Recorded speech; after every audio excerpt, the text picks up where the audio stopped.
Hello, everyone, and welcome to the DarkMatch. It is July 13th, 2012, and we're going to talk about Homestuck. Fuck Wait, TNA. Huh? Wait a minute. I'm Duos Angel, and with me is... Phoenix Justice, and oh my god, Dirk. Dirk. Just Dirk. Just holy god. And AR, or Hal. I don't know what to call Wait a damn minute. You're What's talking about happening? some webcomic, something positive? What's going on here? it. No, fuck TNA. It was boring. We're going to talk about our comic. That's not what You're they not pay us talking for. about Homestuck. Aw, fine. We're gonna suffer through this bullshit, and we're gonna smile through it. God damn it! You can hear how happy I am. It was I such so a much rather great talk show. about badass teenagers.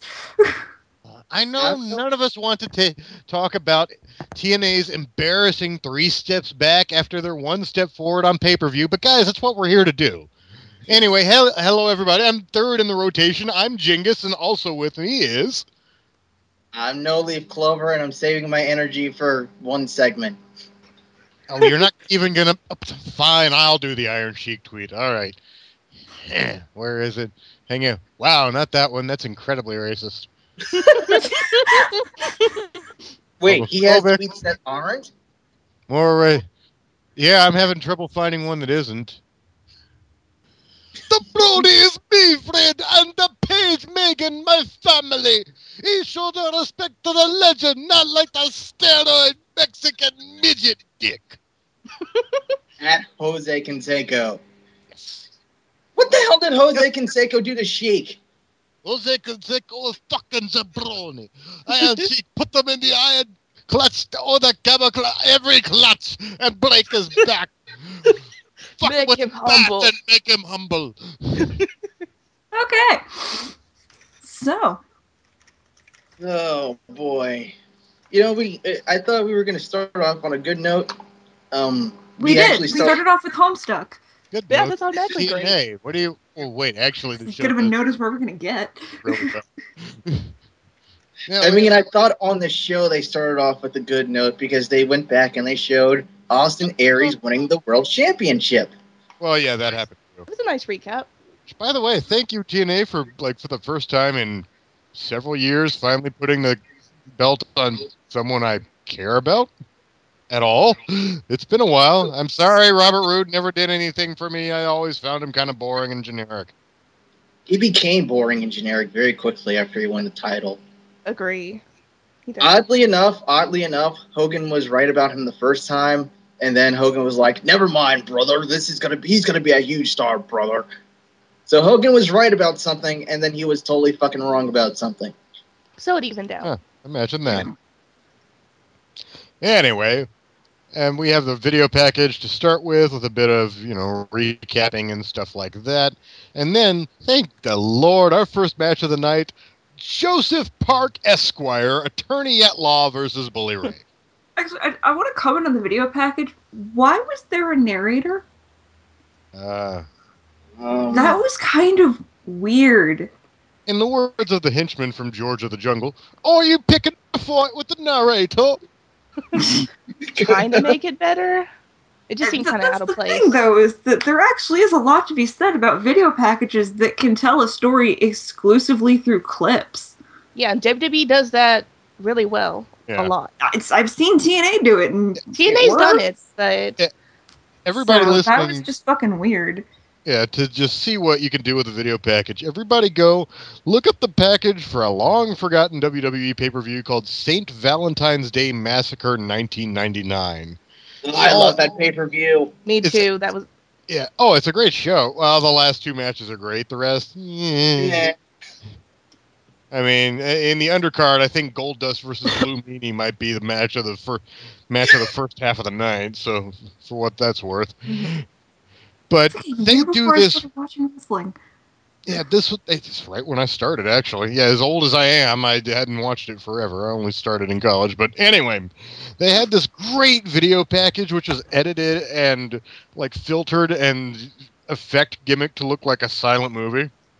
And it just had, this 1920s kind of upbeat, jazzy song playing over all the clips. Mostly of like Undertaker and the Ministry being creepy, and Foley and Rock beating each other up, and Austin beating up McMahon. But it was awesome. Look that up. The opening to the St. Valentine's Day Massacre 1999. That's how you do a fucking video package right there. Anyway, this match. Which I thought was a great way to actually start the show. Yeah. This God, made I me love happy. this act. Everything he does, and I mean this as a glowing compliment, Abyss does the most amazing impression of, like, the crappiest backyarder in the world who's never been in a real wrestling match in his entire life. Yeah, I thought so too. I mean, He just, did it well, like he'd never wrestled before. Character is, sorry. yeah.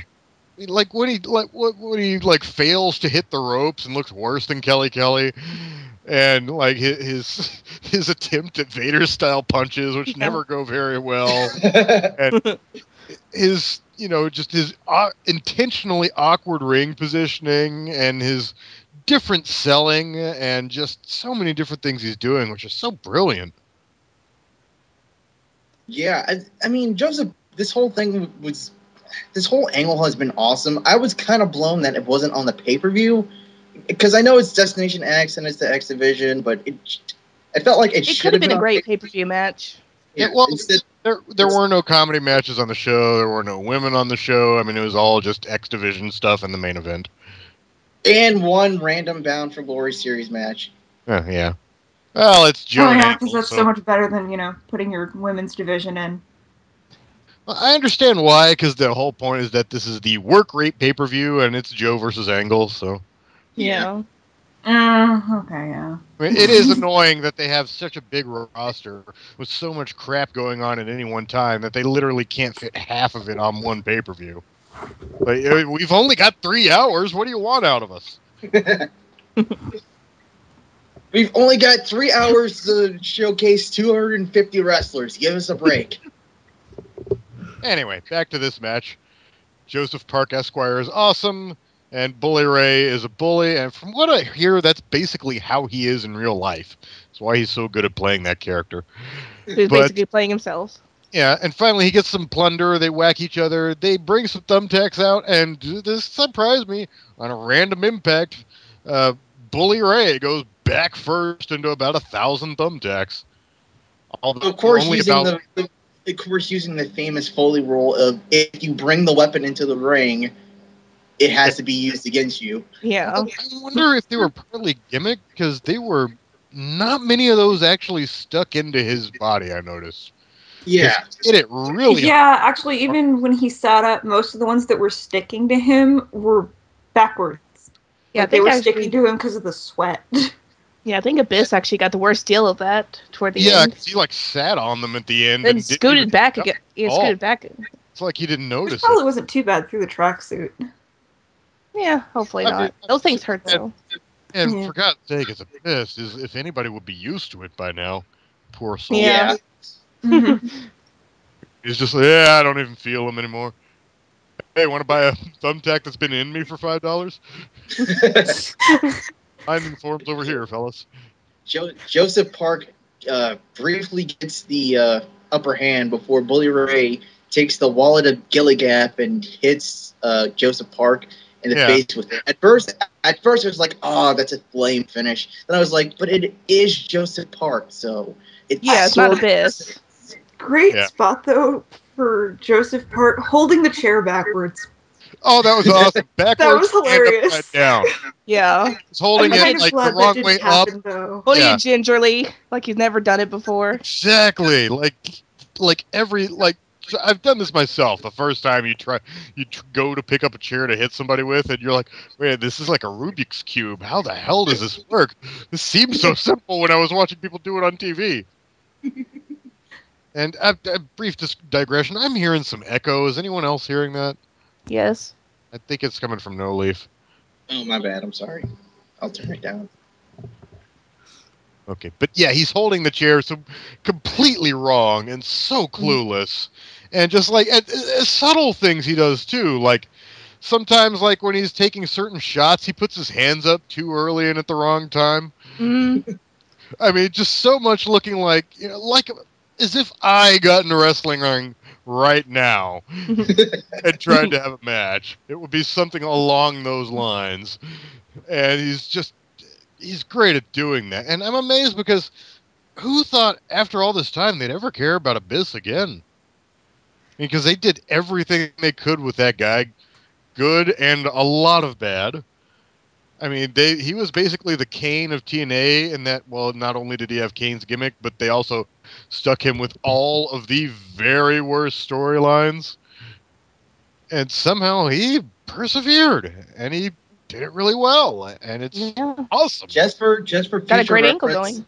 just for future reference, this is an example of an angle that should be bad being awesome. We will see the inverse later. Although things are, I wish they would just basically do the same thing they did with, what was Santino as a girl? What was his name? Was it Santina? Santina Morella. I wish they'd basically do the same thing with Joseph that they did with Santina. Just pretend that they actually never were the same person and she just leaves and we never see him again. But it appears they're not doing that because at one point after the match, Joseph Park Esquire notices that he's bleeding.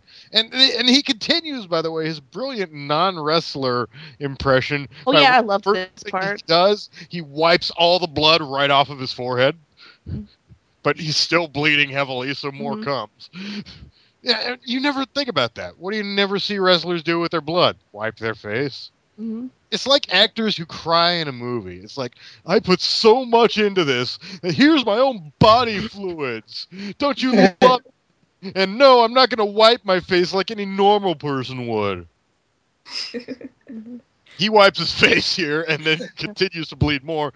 And then he, apparently where we're going is that Joseph and Abyss are indeed the same guy and they're split personalities because he reverts to Abyss for a second. Black Hole slams Bully Ray and then wakes back up. He's like, what happened? Where am I? Called it. Yeah, I liked that though. I like how they pulled that off. It had to happen eventually. They had to explain what was going on. So I'm not too upset with that. He could have left. This is a company where ninjas jump out of thin air, drive away with a van, and are never mentioned again.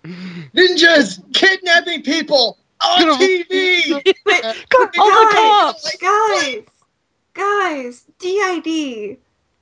Just multiple personality disorder. I might have kind of a thing. I know. My girlfriend in college had that, and it got weird at intimate times. But anyway. Not that! I don't actually have split personality disorder. I just like it in a narrative. I love split personality, or DID, dissociative identity disorder, for anybody wondering, stories, but man, most of them suck. Yeah. I mean, how many different Hulks are inside of Bruce Banner's head in the comics? Oh, I have no clue. Anybody ever see X-Men 3? Oh, God, don't remind me of that movie. That was... hated that movie. Fuck that movie. Exactly. We just ran off Alley in the chat left.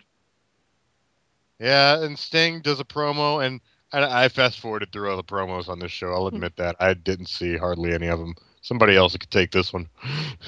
He's playing with the fucking playing cards. So he's still Joker, Sting? Aces and eights, and he'll see what that's all about tonight. And then we go backstage to Bully, who is coming backstage. Hang on, but why is Sting Steve Ledger? So I was going to say, I still think why are they doing it? It's like 4 years too late. I can understand if they did it 2008 after The Dark Knight came out, but why now? Yeah, I mean, he should be doing a Bane gimmick. Yeah. How long did WCW wait to put Sting in the Crow paint? No, that was shortly after the movie came out. 2 years. At least 2 years, yeah. Was it? I could have sworn it was really soon after. The Crow was 1994. Sting didn't go to the Crow paint until 1996. Oh. Yeah, so... That was a huge thing back when I was in high school. Believe me, I remember. I remember the Crow paint. I didn't remember it was that late. Just don't remember any of the sequels. Anyway. Wow, City of Angels was the worst fucking movie of all time. You know, it'd be great though. What if Sting just started rotating through various forms of the Joker? What if they had him doing That would be Arkham awesome. See, I would City love Joker? them to do like a 60s. Oh, yeah. And tonight I shall be doing the guy who does Bender's voice as the Joker in Under the Red Hood. Oh, John that was a DiMaggio. great Joker. I wasn't thinking it would be, but it was. And, oh shit, we're getting way off the fuck topic. Whoops, Yeah, tangent. well, look at what else we have to talk about. Bully Yeah, Ray. we're trying to the ignore it. Yeah, the promo with Bully Ray. Okay, it starts with a cool image of Bully. I guess he realized that he had all of like 4 tacks in his body, but somehow he's got 20 in his boot, and he's just picking them out one by one. Just watching him do that gets a powerful point across. Mm-hmm. But then he comes up and starts speaking some bad dialogue about who was that? That wasn't Joseph Park in there. It's like, I faced Joseph Parks, but no, who was that? No. It's like, yeah, I had to pause. What was that? That's kind of like a facepalm moment for me. Yeah. There was an old reference to an old gimmick, but anyway. I'm stalling on this next match because it's 2 guys one guy I still kind of like and one guy I used to. Samoa Joe versus Rob Van Dam. This sucked. Yeah. Yeah. I mean, then again, thinking back, I don't think these guys have ever clicked well together. Their styles do not match at all. Plus, Joe and RVD either. They're both not as athletic as they used to be. Joe especially so. I think Joe is trying a hell of a lot more than RVD is these days. Yeah. That's what I was saying yesterday when we were watching. Awkward. It's like Joe was giving a fuck this day. He just didn't happen to win. And it's his first time that I've seen him in his new look with the mohawk and the new pants, and it looks like he maybe lost 10, 20 pounds, and I think it's a good look for him. He's looking, trying, although I got the point they were trying to get across in this match. I got the story they were telling. I don't think they told it well. I think they were telling it with a lot of stuttering and going, oh, wait, this other thing I forgot to tell you. Seemed kind of sloppy. Basically, it's Joe puts RVD in lots of submissions and basically beats him up for the majority of the match, and then RVD gets a bullshit roll-up. And somehow wins. Yeah, that was... What now? He rolls him to a small package. I'm sorry, huh? Oh, my ears. Are you saying this match ended with the...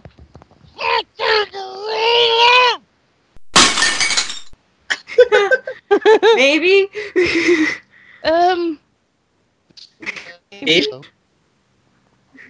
Yes, Jingus. Samoa Joe got beaten with the bullshit roll-up. This was just as much of a... This was the ultimate bullshit roll-up. This was my exact kind that I hate. Because it makes wrestling look meaningless. It makes the story look meaningless. It's like everything that happened in the match before this point, none of it mattered. We're just picking winners that pinned you. Yeah. It's like with Divas matches. Oh, a few minutes of matches. Oh, win by a roll-up. Doesn't matter. That shit I've always hated. Oh, God. So, and oh, look, it's worse. I'm not going to say anything, and I'm not going to say anything until you guys are finished fucking explaining it. I skipped half of this. So okay, first thing, why the fuck are the camera crew now paparazzi? I know that's actually been going on for a while, and I've just sort of been ignoring it, but what the fuck? Yeah, hold the like camera. They're trying to be TMZ. What do you mean? Just hold the camera. Well, because the camera crew actually starts to ambush people, and it's obviously the camera guy asking the fucking questions. Yeah. They don't actually have backstage interviews anymore. The camera guy just ambushes people and asks them really invasive questions. It's like, shut the fuck up. Actually, it is. You're a cameraman. That's the funny thing. They make it look like a camera guy because it's an inside joke. The mystery here asking the question isn't the guy holding the camera. He's standing next to the guy holding the camera. It's Jason Hervey, a.k.a. Bischoff's best friend, and a.k.a. if anybody older than me remembers, he was Fred Savage's best friend on The Wonder Years. No, he was his brother. He was his brother. Brother. So he goes on the same list that we can thank Eric for, with Sonny Ono and Ernest the Cat Miller and, Garrett. And early Diamond Dallas Page before he got good. Because, wow, you want to see some of the worst matches of all time? Find some of him versus Eved Sullivan or the Renegade, 1995. Holy shit. You won't even need a gun to commit.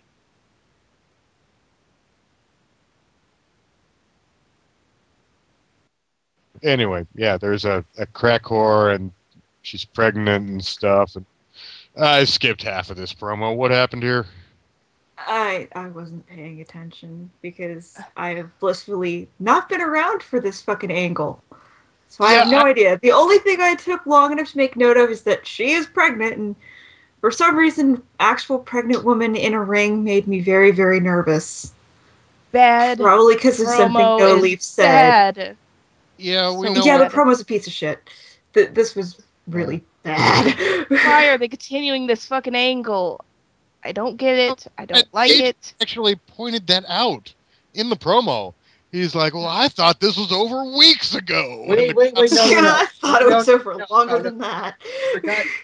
Forgot the part about Hulk Hogan coming backstage, and he did a promo too. Yes, he mentioned aces and eights, and then I was very confused for a little while because that's a pen and paper RPG set in the West. Shadowrun? What? That'd be cool.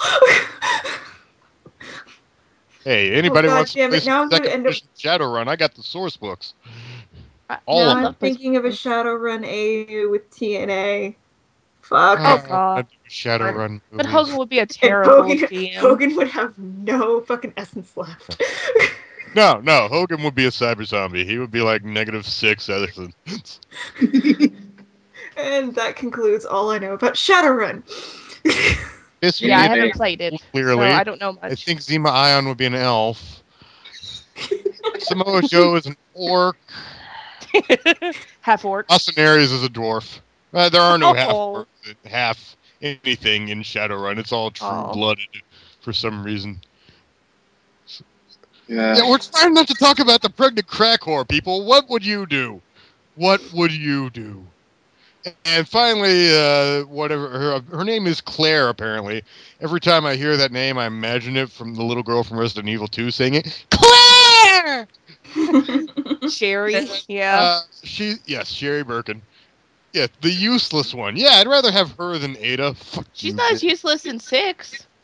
Anyway. So, and it turns out that apparently her baby is from the sperm of AJ Styles. So he totally coated the inside of her hoo-ha with his dick spritz. They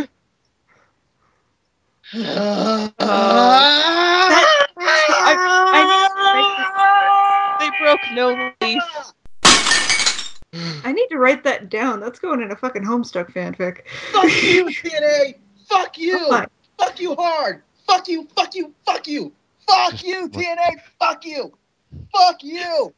Why is this still going on? Why? Why?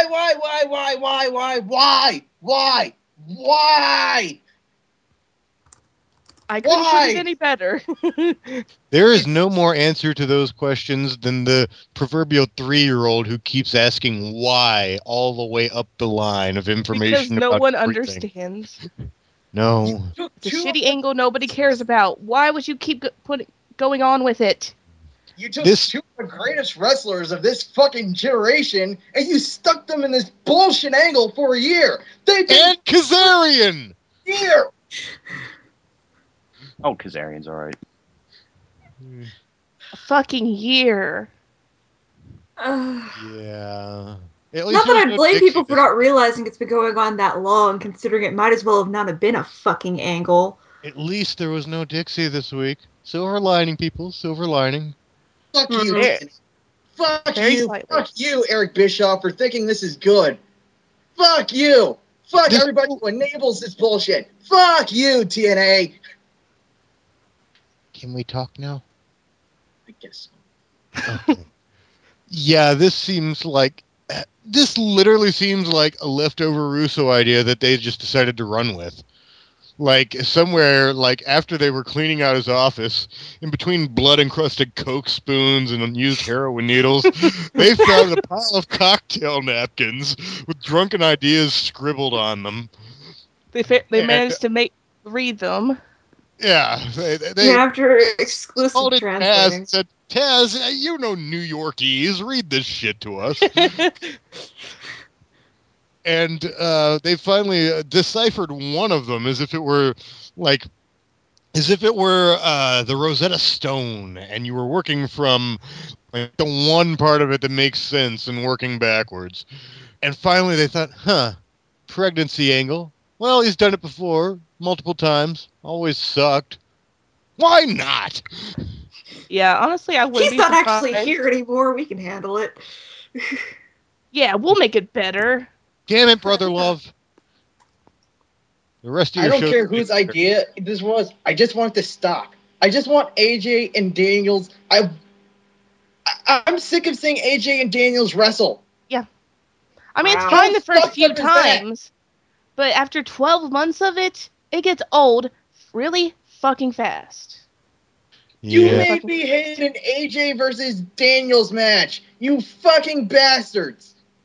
Yeah, you should hear that and be like, fucking sold. And how about that selling? What was the finish? A Styles clash off a skyscraper or something like that in the match? After they were beating each other with, I believe, chainsaws, and there were some blow torches involved and wrecking balls, I'm pretty sure. They come out on the show, the very next show, and they both sport a tiny little Band-Aid on their head and otherwise move around like they're fine. And they lampshade it. That should have been the blow-off match. They bring it up too. The end. They bring it up. First thing AJ says to Daniels is, "How are you still walking?" Good fucking question. Yeah. It's like, how did I not break all your knees? Jim in the chat. What if AJ and Daniels get married? No, see, that'd be amazing. Because that's stupid enough to be entertaining. If Daniels just was one day was like, you know what, AJ, I'm sorry. This is all a ploy because I just needed to tell you that I love you. I can't hold in my feelings any longer. I wish I knew how to quit you. AJ being completely unable to get through this angle without repeatedly making reference to himself as a fag or faggot. Because, yeah, I've heard the guy say it, and it sounds exactly like that. And that would be the funniest thing in the world. Oh, God, I fucking hate this angle. I don't understand why it's still going on. Nobody likes it. It's the it is literally the anti-Punk Danielson AJ angle. Yeah. They're trying to do another angle like WWE is, except they're failing. This makes me long for Twilight. Makes me long for Twilight. Congratulations, TNA. You made me long for fucking vampires biting babies out of uteruses. Because at least that's funny. Hang on, because this chick, Claire the Pregnant Crack Whore, she is maybe the worst actress I've ever seen inside of a wrestling ring. Still a hell of a lot better than Kristen Stewart. Still a lot fucking better than that movie. I'm sorry. That Breaking Dawn's a piece of shit. The dad's toast at the wedding was funny. Aside from that, This whole thing broke me. I had the riff track. So what? This whole thing broke me, though. This whole thing broke me. It made me want to watch every goddamn bad thing I've ever watched. You're like, well, time for a trauma marathon. And next up, Sci-Fi Channel original pictures. Yeah, I'm just gonna watch a little Troll 3, and then I'm gonna watch Birdemic, and then maybe I'll watch The Room. Howling 2, Sturbo Wolf Bitch. Yeah, I might watch that. You're tearing me apart, TNA. Then I might play Aquaman and Search for Atlantis. Hey, that reminds me, you could watch modern episodes of X-Play. That would make you feel better. Yeah, I'll take TNA over that. You know what this makes me want to do? It makes me want to watch old games of the XFL. Gutless Rusty. He's going for a field goal at this yard line. Yeah, that was my best Jesse Ventura. I'm sorry. That's all I got. Better than I could do. I'll take 50 Shades of Grey over this, and that's a horrible fanfic. And that's basically it should be the book. It is a fanfic. Yeah. It is literally. It was a Twilight fanfic, and she switched the names. That's literally what she did, and somehow it's a bestseller. Because people are stupid. Hate everything. Yeah. So much, and god damn it. So it is literally a fanfic that is being outdone by 14-year-olds. Well, it's not being outdone by this angle. No, it's not. No, I'll take the badly done BDSM over this. Enough of this. Let's move the hell on. We've stopped this into the ground enough. I believe we've beaten this horse until it's decomposing. So next, that would make this look a lot like TNA. Yeah, exactly. Well, no, TNA is like Jason Voorhees and Jason X. Not the in space part, but where he's like dead but regenerating at the same time. TNA is kind of like that now. It is a freak of nature. We don't understand. But anyway, we got a new X Division champion, and it's the awesome Zema Ion. And he wrestles the not awesome, but he's kind of talented, and I could see him doing something maybe someday, Dakota Darso here, and 2 minutes of stuff and moves, and then it's over. Zema Ion's entire story would be really, really great for a face. Like, taking out the whole career-ending bullshit and injuring people, just... especially, like, watching this match, he spends most of the beginning of this match getting his ass kicked, and then he has a big comeback towards the end. If this was a face, he'd be such a great underdog character. I don't know if it was so much comeback as he hit 2 moves and then won. Okay, no, if it wasn't TNA and everything they did didn't suck. At least a little. Everything they do doesn't suck. Destination X was a really good pay-per-view. I think that's why I'm overreacting to this show the way I am. Because Destination X was pretty fucking awesome. Yeah. And then this. Then this happens, and it's like, what the fuck? How do you go from one thing to another that quickly? It's the wrestling of Flair Steamboat with the booking of Katie Vick. Exactly. Oh, I wish I was watching Katie Vick. At least that might have been creepy, but at least it was funny. I don't know, dude. It was bad Triple H humor. There's not much in the world that's less funny than that. I don't remember that being funny. I just remember it being totally fucking stupid. I'll screw your brains out. Okay, you know things are weird when the complaint was the bad comedy, not the corpse fucking. Yeah. Yeah. Which what the fuck, wrestling? What have you done to us? Well, it taketh away, but it also giveth. Hey, look at our new world heavyweight champion. Yay! Yay! And I, unfortunately, for reasons of time, had to skip through this. So you guys cover this angle. I'm gonna go chug some alcohol. Okay, you have fun with that. This was interesting because I wasn't paying that close of attention. Were neither one of you paying attention? Apparently not. I thought it was pretty good. I just don't know why they didn't have it on in the beginning of the show, though. Yeah, I think new champion, they would have him as beginning of the show, you know. He did open the 9 o'clock hour, which is when, technically when you're trying to grab new eyeballs. So yeah. I sort of get it, but you could have.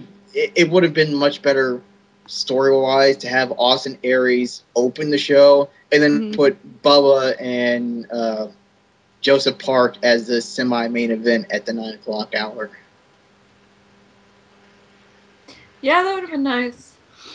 Yeah. But basically Austin comes out and says he's had a great week, and basically he says it's Austin to be the champion, and he gives your pretty typical I'm the face, I overcame the odds kind of promo, but in his Austin Aries kind of style. Yeah. He sounded like such a douchebag about it, though. Yeah. I'm liking him right now, though. He's just like, yep, I did it. Fuck all of you. I'm liking his attitude right now. I'm coming around to him. Yeah, I am so awesome that none of you expected me to win the world championship, and I fucking did. I'm awesome. You're not. Suck it. Yeah, and I can actually live with that. Yeah. But then Bobby Roode comes out, and he has this look on his face of just absolute, complete, and utter disbelief. He chewed so much scenery. There was no ring left. It was awesome. What the hell came through here? Was it the Tasmanian Devil? No, it was Bobby Roode. He's a little pissed. They took away his shiny over the top. It's just like, because I wasn't paying that much attention. All of a sudden, I hear heavy breathing coming from my computer. I flip back over to the fucking video I'm watching, and there he is, just in his face, just rage and breathing and stuttering. It's like, what the fuck? Take it down, over the top, man. Which, sadly, as goofy as it was at first, as it went on, it started to work. Yeah, for basically, once, being over the top it worked. Yeah. He takes about 5 minutes to say, there's only one word for this, and that's fluke. Honestly, the first time he started to say it, I thought he just wanted to say fuck. And he kept coming around to it. Really just wanted to say motherfucker. Yeah. Fuck you, give me my belt back. Fuck you, it was a fluke. We drinking. Sorry, I just heard cursing and I wanted to be part of the group. But then Aries basically is like, yeah, fuck you, I'm the world champ. You can leave now. Yeah, like at one point, Roode is just like, no, and Aries just puts the belt in his face and goes, yes. But he did not repeat it twice really well more. Together in that regard. Yeah. Here's the shock. There were no yes chants on this pay-per-view. I mean, on the show. Wait, were there? I didn't hear it. There was one good chant way early that I forgot to comment on. Yeah, I don't remember there being a yes chant. No yes chant, no, but like at the end of the Bully Ray Joseph Park match, the crowd actually chanted "That was you" at Joseph Park, which was brilliant. Yeah. And I was so proud of them. And then they chanted Jerry like it was fucking Springer during.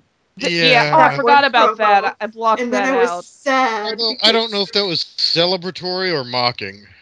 Either way, it was fucking dumb. I don't either, but it was stupid. And I was disappointed in them. Because they were doing good. Hey, this main event match is actually not bad. I mean, I'm totally not watching the show while I'm reviewing it. Anyway, next segment. Next segment is Sting and Hogan. Yay. Okay, I am totally really damn entertaining promo. Yeah, what was up with Hogan's eyes? Anybody else see how pink they were? Yeah. Like infected and a half. So I just figured he was stoned. He got it off RVD. Dude, the kind of prescription he must be on constantly, yeah. Actually, I wouldn't be surprised if he had a green card. I think he's earned it. Yeah. With his back alone. If they're like, okay, here are your 500 milligram Oxycontins, I think Hogan's probably at this point just like, yeah, whatever, give me 10 at a time. But okay, we're not talking about Kevin Nash or any of the other Clique members. I shouldn't be too mean. Just 5. Yeah. But yeah, that was a weird. Sting was talking about how like some people are coming for them. Those anonymous goons that beat him up the other week, and he's like, they're still complaining about their RPG. Yeah, he's like, we got to go out these guys old school, Hulk, old school. Never explained what he meant by old school. Even Hogan was just like, what the fuck, dude? Yeah, it's like, old school. Okay, what? Talking about when the Horsemen used to gang beat you down like that all the time, or when the NWO used to gang beat you down like that all the time. when the Millionaires Club used to gang together at school, and So how he's used to old are you this. talking I sense a about? pattern here.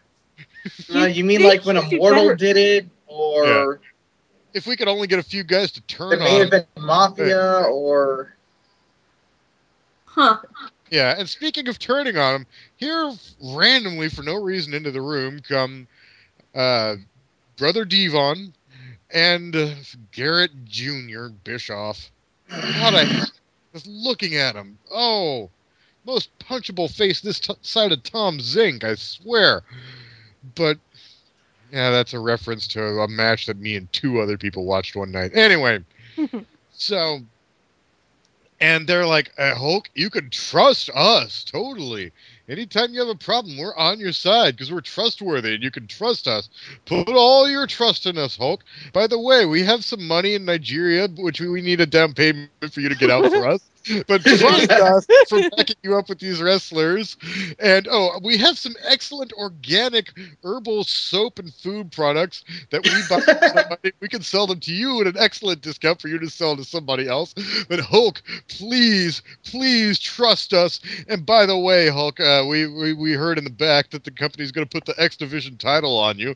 But please trust us, Hulk, because we totally got your back and we would never deceive you in any way. You totally look young and not like a saddle. Also, don't know yeah, what you're Andrew trying to Hussey say. totally said that. I don't get what you're trying to say, genius. I might have paraphrased a moment or two, but I'm pretty sure I got most of it. Nah, yeah, that sounded about right. Yeah, just about. I'm watching. Okay, when we get to the match, I'll mention this part, but when we get to the main event, oh, this is awesome. Anyway, keep going. Okay. No. No, it's something you've seen. Kurt It's Angle. awesome. No, it's genuinely something none of you have seen. But anyway, so now we have Kurt Madison Angle. Rain talking about Earl Hebner and how she loves. Oh God. Another fucking lost potential thing. Like, this was the angle that I thought was going to be the fake me out AJ angle. And it's fucking... it's fucking Hebner? Of all people. Fucking What? wrestling. Earl TNA, Hebner. No! Aduda. It was supposed to be Devon, you assholes! That would have been Why much do you better. not want them to love? And, oh, by the way, you know what one other big difference between WWE and TNA? Apparently TNA doesn't employ a makeup person for that giant zit on Madison's forehead. I mean, dude, if I was just... Okay, I've done makeup on myself a few times when I was in theater. Yeah, theater. We'll go with that explanation. And even I could just whip out a little bit of base and a powder puff and cover that up better than it was here on her. I mean, it looked like it was coming to get me. I believe the volcano of Mount Doom was about to erupt. Oh, God. Are we talking about this so we don't have to talk about the fact that Brooke Hogan was on fucking commentary? Oh God. That's the funny thing. She had a couple of not bad lines. If she could ever be taught anything about wrestling and stop talking about herself and her dad. That's the thing, though.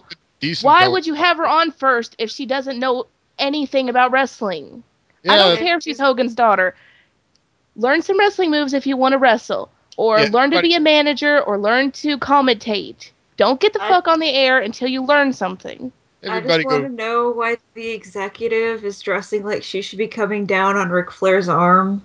Yeah, she was wearing... being paid by the hour. She did say that she could make more money on her back than Scott Steiner could in a year. So she admitted that. But that dress, I believe the specific name for that article of clothing, it's a medieval term. It is shortly before the invention of the petticoat. They called that an upskirt. Because she doesn't even need to be getting out of a car, baby. She is a walking panty flash.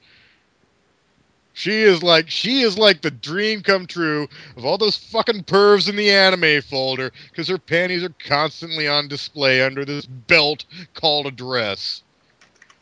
Oh, a little more fabric than a belt. She was talking all over what was, I thought, a pretty decent knockouts match. This actually was a good match. Yeah, it wasn't bad at all. I enjoyed the match, but yeah, so much talking.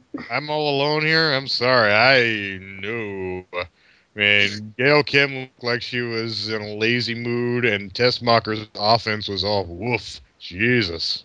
My standards are a little low. Yeah, the standards of the knockout division have steadily dropped over the past several years. Why not? I mean, it's to the point where the WWE Diva division might arguably be back in competition with the knockouts. Holy hell. Maybe it's just because we're weird. Maybe it's just because we're weird and we like Miss Tessmacher. Honestly, I was mostly just happy because I had forgotten that she was champion.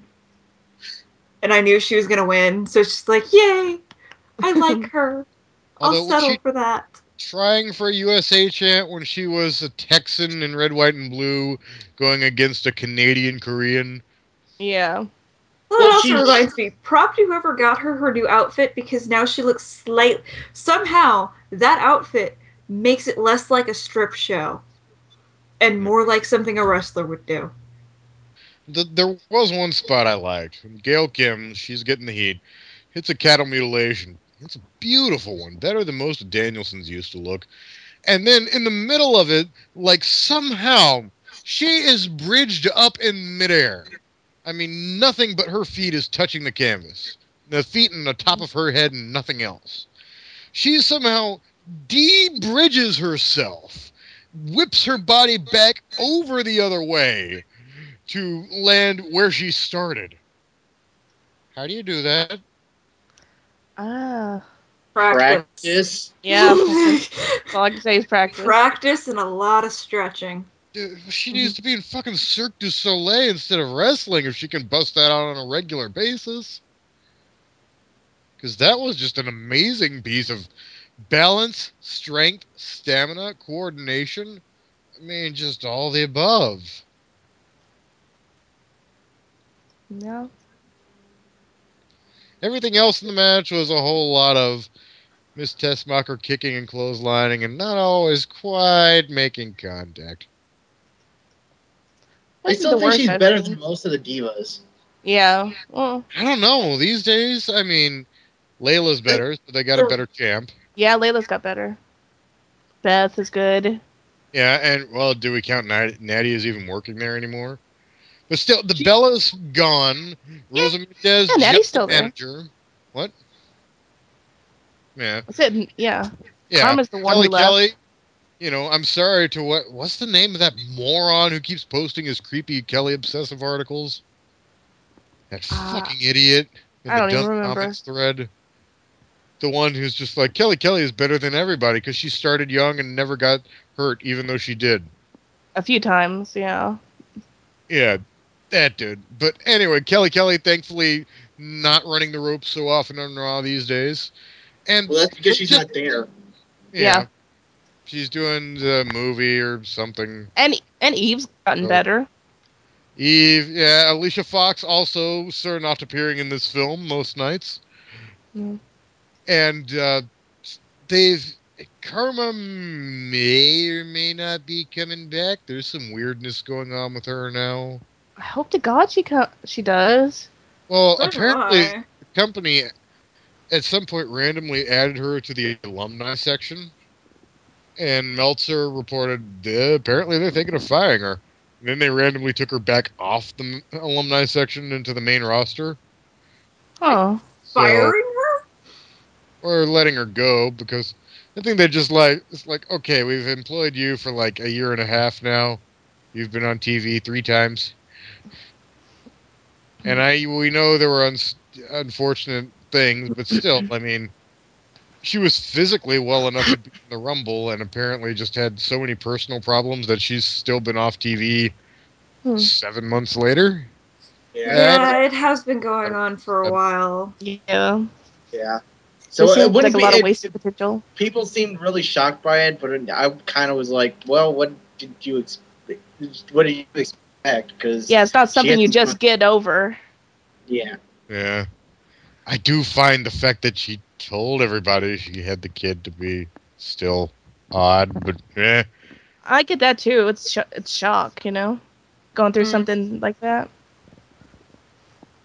I mean, I don't know. Anytime I've been in a tragedy, my first instinct was, that's further than we need to go. Fuck that. Yeah. Let's get off of that topic. And anyway, and their Divas division is looking up if they ever put her on TV and decide that she doesn't need to lose 30 pounds and get implants, because they just hired Sarah Del Rey and signed her to the WWE. You hired Sarah Del Rey? When? Yeah. Yeah, they signed her a little while ago. Ooh. They I think I've Sarah seen some of her. They signed Pac of Dragon Gate, or Pac if you prefer. The man who defied gravity. And who was the third guy? There was a third guy. Shit, I can't remember offhand. Anyway, there was some third in guy. And yeah, Sarah Del Rey and Pac. Yeah, but the thing is, if they actually do anything with Sarah Del Rey, though, it's not the first time they've had a female wrestler who's really good. Like hell, Serena's a good example. They had her, and then they never even let her work a match.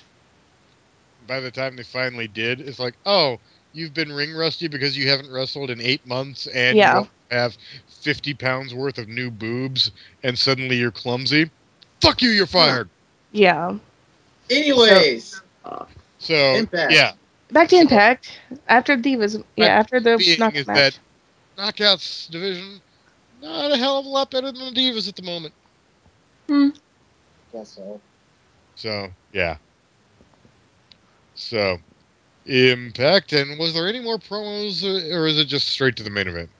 Next is we get to see Claire backstage. Which, again. I was actually in a pretty good. I was actually feeling better, and then I saw her, and I was pissed. So, yeah, that happened. Stop it! Don't sleep with that whore. What AJ is? What? Yeah. What is this? I don't. You take this. You are the master of cocksucking. Oh my god. You should use her special ability there. She would be pregnant. Pregnant? Hope it's not AJ's baby.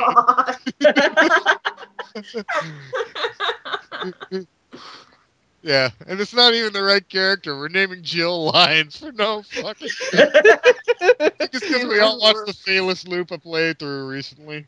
Oh. Oh god. So yeah, there is a main event. It's a Kennedy match, but hey, don't run away yet. It is shockingly good. Yeah, it was decent. I was surprised. Best match I've seen out of Mr. Anderson in a long time. So yeah, it's Neo versus the cop from that movie River of Darkness, and they did okay. Yeah, it was pretty good. I mean, just back and forth, and it was one of those matches where by the end, Kurt Angle's mouthpiece is soaked with blood. One of those, you know. Does that usually mean it's good or bad? No, it's usually like Kurt just like, I'm gonna go take another 3 months off of my life tonight. He didn't do anything huge, but just everything was fucking stiff. In a good way, mostly. I mean, a couple of those German suplexes look like, well, this is Kennedy Anderson, and he will bang his body around awkwardly, given the slightest chance. But, I mean, it went really well, and here's the amazing thing. I did not get to watch this show live. I've recently got a new job, which is playing havoc with my DarkMatch duties. I did have to shamefully acquire this show online. Matey. And not that we illegally download anything. Never. I illegally download. I just Jack Sparrowed it. God, that's crazy talk. Anyway, but I got a weird version, which somebody must have got off their satellite dish. And I don't mean like Dish Network or DirecTV satellite dish. I mean, fucking old school, like that John Ritter movie, Stayed Tuned, that kind of satellite dish. Mm-hmm. It had all the stuff from during the commercial breaks that was happening. Holy shit, I saw that too. It was nothing. It was fucking weird. Amazing. Sometimes it was just, oh, and, well, there's a lot of crap to clean up in the ring after the Abyss bloody street fight, so here come all the... It was like watching someone tear down a set. It's just Jeremy Borash, that fucking little panty waist, don't get me started, standing in the ring and just getting the crowd hyped up in his usual pandering, oh, come on, you can do better than that. I mean, just like parody of an old-timey radio announcer / big top circus. Fuck him, I hate him, I hate him. Calm down. Most of the time it's not okay, Genghis. Although it's okay. The most interesting thing about these commercial breaks, it's hilarious when you find out that TNA, since this is live now, and they can't just cut back to 15 seconds after the commercial break is over like they have been doing for most of their Impact's run. Now, what is it? One long headlock, baby. Oh my god. Kurt Angle instantly gets Ken Anderson in a headlock.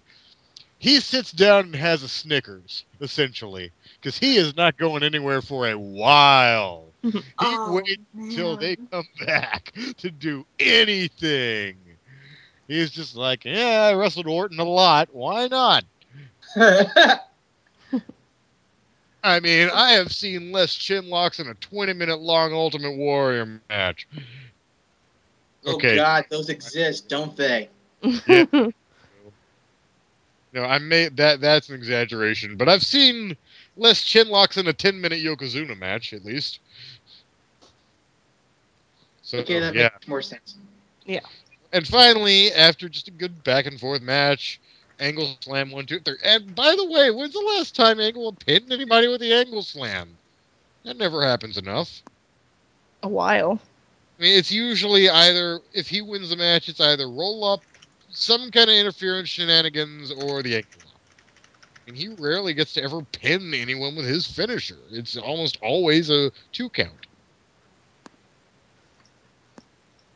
So, I mean, it's like the least effective finisher since Ric Flair's Figure 4. Think about it. Who did he ever beat with that? Name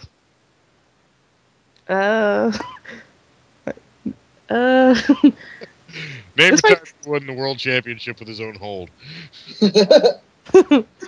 This might be a minute. Okay.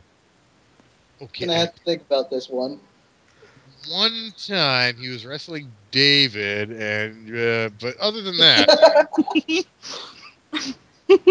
yeah, it was Russo. How'd you know? By the way, still one day my dream match that I want to book on a show if I ever have control of my own indie show: David Flair versus Vic Steamboat. Just because. That sounds like it would just be a torturous match. Yeah. This promotion will be called Killing the Town. David Arquette. Oh, God. Oh, God. So anyways, after a pretty good main event, we get a random segment where Bobby Roode just comes into Hulk Hogan's office and then just stares at him. Is Hulk Hogan the official authority figure now? Yeah, he's the general manager. So. Where'd he get that?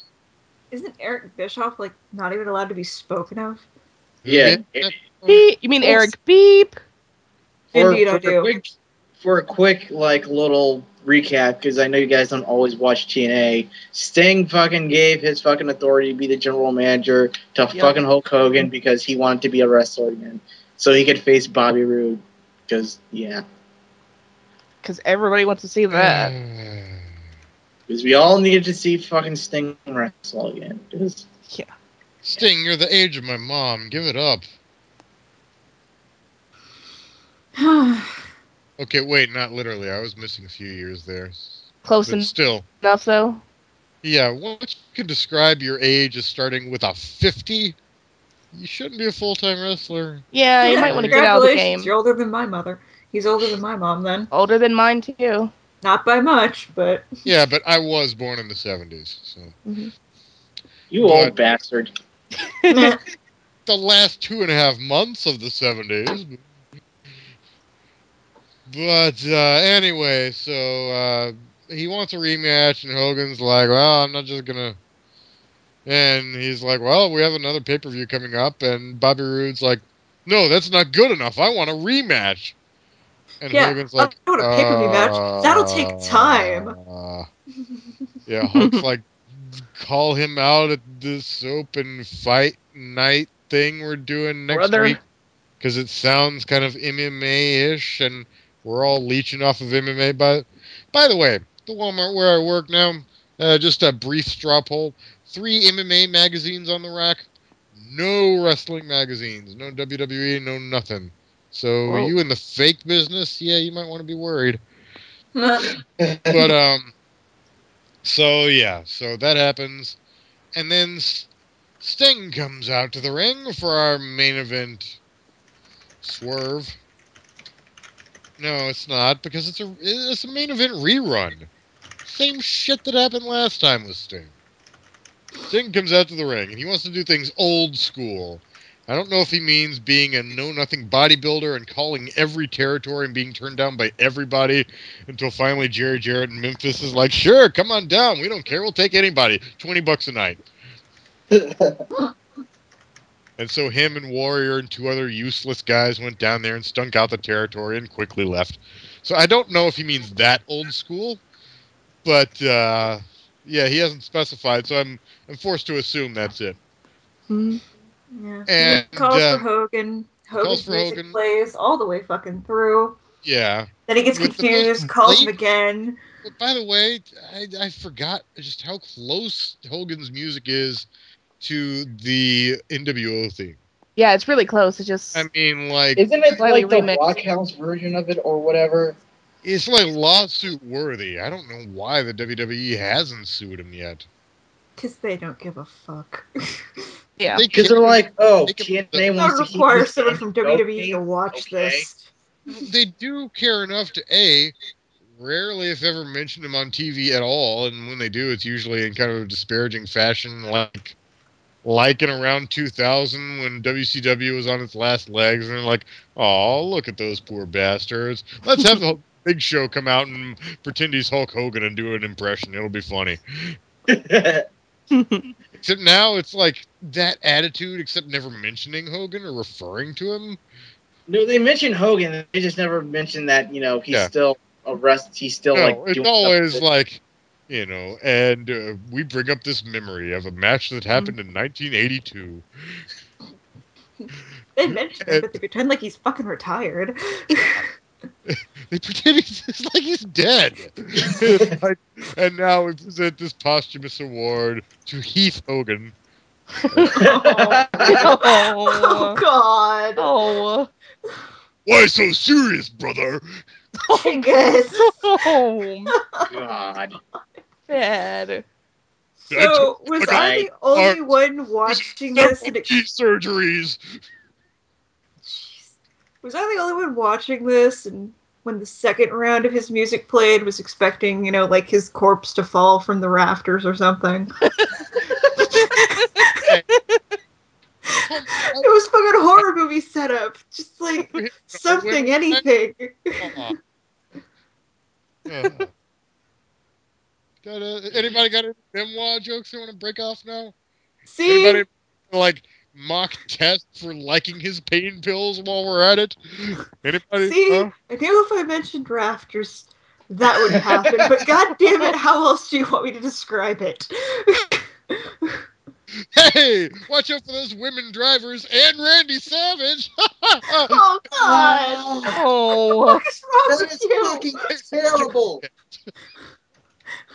Oh, let's bring this home. The same thugs come out and beat up Sting the same way they did last time, and it turns out they already beat up Hogan in the back, and Brooke in her upskirt is totally flashing the camera while leaning over her dad/lover and screeching.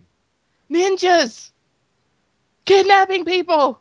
Except Call for the cops! On TV! On TV! Call the cops! One of them looks seriously like it's Van Hammer wearing a bandana. I swear to God, it looks exactly like him. Either that or Eric Watts. He's the one guy. Eric Watts. That'd be funny. At this point, I don't watch TNA for good wrestling. I just watch it because shit would be funny. Yeah, I was told the company's gotten better, and to an extent it has. I noticed a few things like here and there. Just little things ever since Pritchard has taken over. Like the camera work is a little better. It's not as frenetic as it used to be. It's not cutting like 3 times per second like it used to. The commentary is notably, how would I say, improved, but in a way where just they're not trying so hard to Michael Cole everything in super shill, overexcited, super shillian Saiyan 3 mode. Wait, what are we up to in the latest videos? Is Super Saiyan 5 now? Michael Cole approaches it at a time. But, I mean, that is better. 4.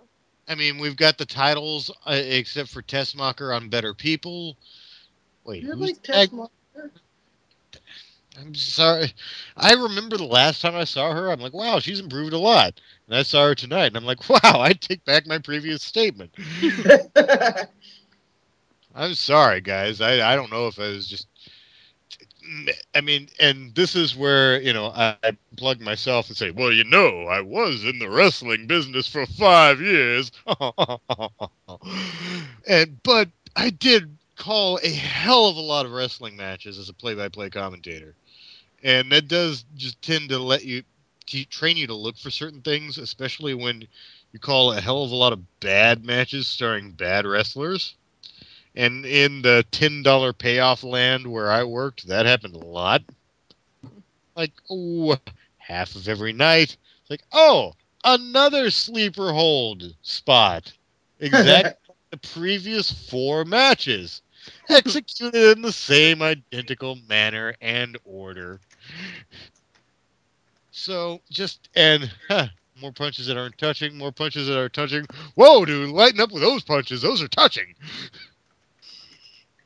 So, after enough of that, I've got kind of like gaydar for sneakily bad wrestlers. And I think Tessmacher might be a Kennedy in that variety, because just she messes up enough stuff that if we will go back after the show and I show you like frame by frame, look at this. What the hell was she even trying there? You might go, oh yeah, I really wasn't paying that much attention the first time. Yeah. Because I'm not a hopeless nerd who wasted 5 years of his fucking precious youth on this worthless so-called sport. Not that I'm bitter. You okay there, Jingus? You having another moment? 32 and I'm working at Walmart. What do you think? Anyway. Just take another shot. I will. Over. But it was a step forward. I mean, most of the matches got some time, at least 5 minutes. Yeah. There's only one that went less than 5 minutes. So there weren't many matches. Hang on, let me count. 1, 2, 3, 4. Only 5 matches, but which is okay. They could have done a little bit less talking and less video package and more wrestling. But compared to how it used to go, where like the entire first hour would be like, okay, we'll have one match that goes 29 seconds, literally. Yeah. The second hour will have 3 matches. 2 will go 3 minutes. The last one will go 7. Yeah, so it's a step up. Yeah. They're moving in the right direction. Just slowly. Very slowly. Keep on moving, baby. You know what time it is. Keep rolling. Exactly. And not just Jeff Hardy on his ecstasy. Allegedly. Allegedly. You better fucking add allegedly. Allegedly. Not every wrestler. I'm paying too much attention to those darn dirt sheets, because we all know how they lie randomly for no reason about everything, and they're all biased. It occurs to me that if anybody actually listened to our fucking show, oh my god, we would all have such the lawsuits for slander. We said allegedly. We're fine. You just gotta add allegedly. Yeah. You just gotta add allegedly to whatever you say. And on that note, I think it's time for everybody's favorite game. What gets more screen time than Jay Lethal? Brooke Hogan's pubic lice get more screen time. Oh, damn it! I was gonna say her thighs. Wait, I'm now remembering how costuming in this business works. Everybody's thighs are on display. Pregnant crack whores get more screen time than Jay Lethal. Literally. It's not a joke if it's not real. I mean, if it's real, then it's just depressing. Let's see. Think of something else. No Leaf. Making me want to watch Breaking Dawn. Got more screen time than fucking Jay Lethal. Split personality disorder is slowly but surely getting more screen time than Jay Lethal. Yes. And sadly, even Jay Lethal gets more screen time than Black Machismo. They're the same person! We wish. I'm told they are, but no. One of them's awesome. The other one's fucking boring. Okay. And on that note, it's time for us to shill our shit. Yay, shilling.